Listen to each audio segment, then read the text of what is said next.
I'm saying I'm following them as in it's sort of like watching a car wreck or something. You know, what are you doing? But I'm interested. And I'm interested because of what this person has had to say.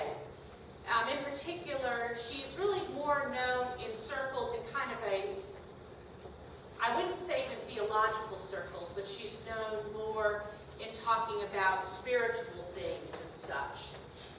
And she's a little controversial. And initially at first I kind of looked at it and sort of like, you know, rolled my eyes as to some of the statements that she made. But then there's another side that sees that there can be something that is almost hurtful in her understanding of how she expresses her understanding of, well, really what faith and prayer looks like. Now, the thing that's interesting is that she's actually not unusual. She's a very common, she's a very common message. We hear it a lot. And the message usually comes across as, you know, if you would pray a certain way, you're going to get a certain thing. Or another one that's very popular, so you kind of see this, the idea of, well, you know, if you just gave me, you know, if you give the Lord $10, y'all, you're going to be blessed with $20. Wow, now that would be an excellent investment scheme. And don't we wish it would work like that? Don't we wish that? And yet, there's a little bit of giggling, and yet, part of our human nature is such that we would love to be able to control that realm, wouldn't we? We'd love to be able to control it. And if we could just find the right arrangement of words, well, we might just get what we want. But it's a very popular, I would say, theme that we see in our culture, particularly, you usually see it, unfortunately, in churches.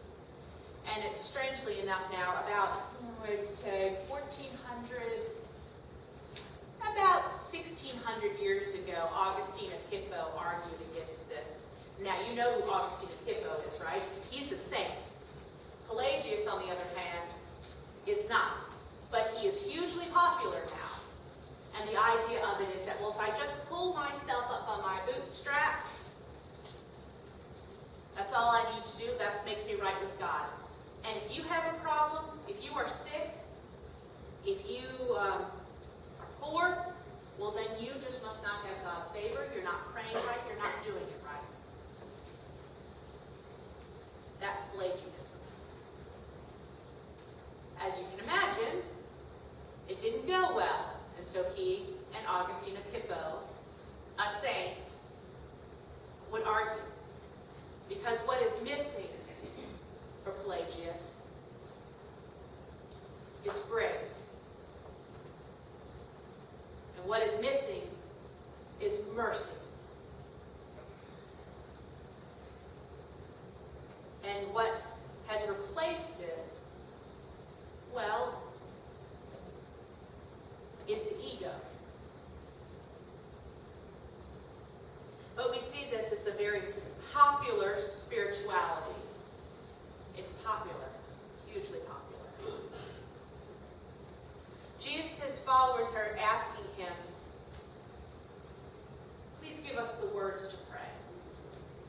What should we say? And I think part of that really is a genuine, I want to go deeper in my faith, Lord.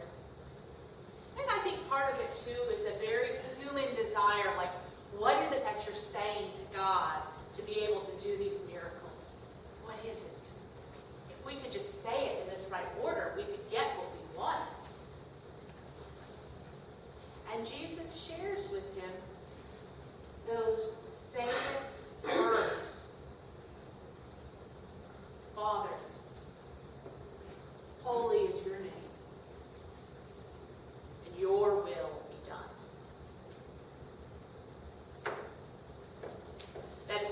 wholly other than a magical incantation.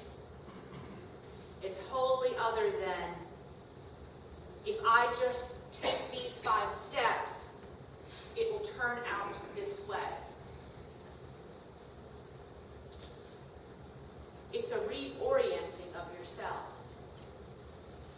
where the ego and what I want to control is put into subjection to God. It is not my will, but your will. But still, there is a very human desire to want to control, to want it to work out, that if I just took these 10 steps, I would be a spiritual guru and I could sell tapes at the airport. And we just wish it were that simple. There is a more recent theologian who died about 10 years ago named Mike Yaconelli, and there are 2 books that if you ever get the chance to read, I would highly recommend. They're wonderful, they're easy reads, and they're very enjoyable.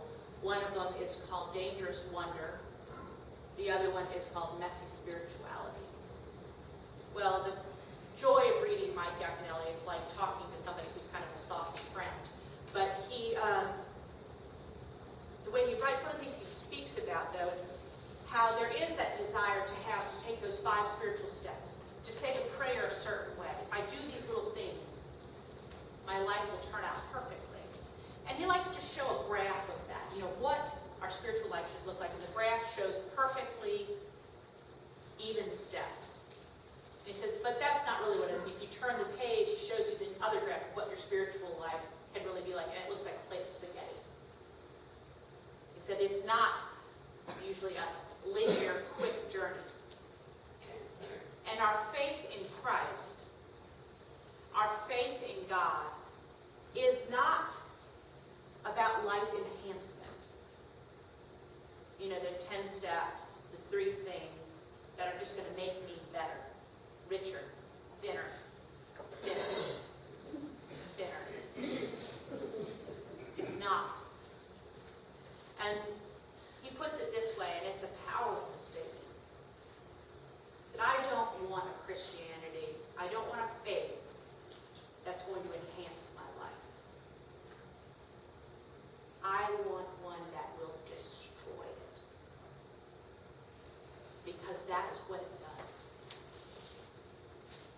Faith in Christ has to break down those walls of the ego, breaks down who is in the center, knocking, if you will, all of those things out of the way and rebuilding us. Not in our image, but in God's image.